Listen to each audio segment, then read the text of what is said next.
This is the news in brief from the United Nations. A ceasefire in Gaza is the only way forward as the war there threatens peace and security for both Palestinians and Israelis for years or even decades to come, the UN's top humanitarian official in the occupied Palestinian territory said on Wednesday.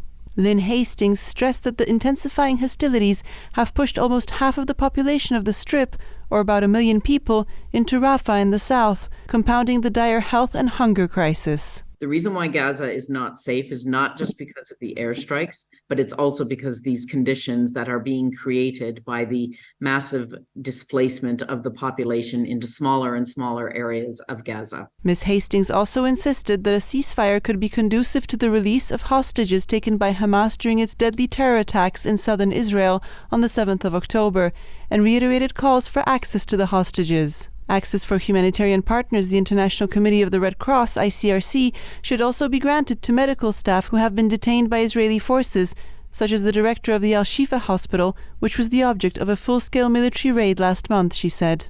The final document of the COP28 UN climate talks in Dubai, adopted on Wednesday, recognized for the first time the need to transition away from fossil fuels while stopping short of agreeing on a phase-out, which UN Chief Antonio Guterres called inevitable.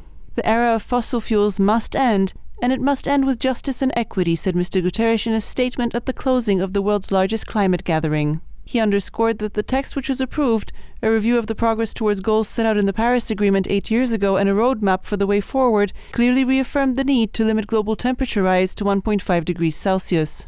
The UN chief had repeatedly urged countries to keep 1.5 degrees alive and said that while modalities may differ for countries at different levels of development, all efforts must be consistent with achieving global net zero by 2050.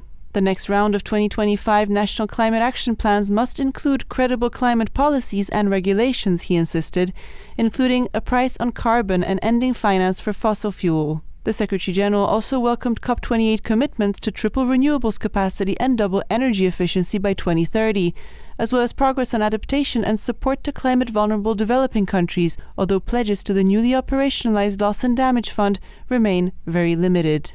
Record forced displacement around the world reflects a crisis of humanity and the need to redouble efforts to protect the 114 million people who've had to flee their homes. That's the message from UN Refugee Agency UNHCR Chief Filippo Grandi on Wednesday to the world's largest gathering dedicated to refugee issues taking place in Geneva. The Global Refugee Forum, co-hosted by UNHCR in Switzerland and convened by Colombia, France, Japan, Jordan, and Uganda, brings together member states, civil society, financial institutions, private companies, and more than 300 refugee advocates. Addressing the forum, Mr. Grandi stressed the need to tackle the root causes of displacement. He highlighted the humanitarian obligation to assist people uprooted by protracted crises, like the plight of the Rohingya, the Syria situation, Afghanistan, the ongoing struggles in the Democratic Republic of the Congo, the growing insecurity in the Sahel, the dramatic population flows across the Americas, the Mediterranean, and the Bay of Bengal, and many others, largely fueled by the lack of political solutions to conflicts. He also recognized that some progress has been made since the UN adopted the Global Compact on Refugees in 2018. Its objective is to pursue greater burden and responsibility sharing in refugee matters. UNHCR lacks $400 million to end the year with the minimum of needed resources, Mr. Grandi said, and is looking with much concern at 2024. Dominika, Tomaszewska-Mortimer, UN News.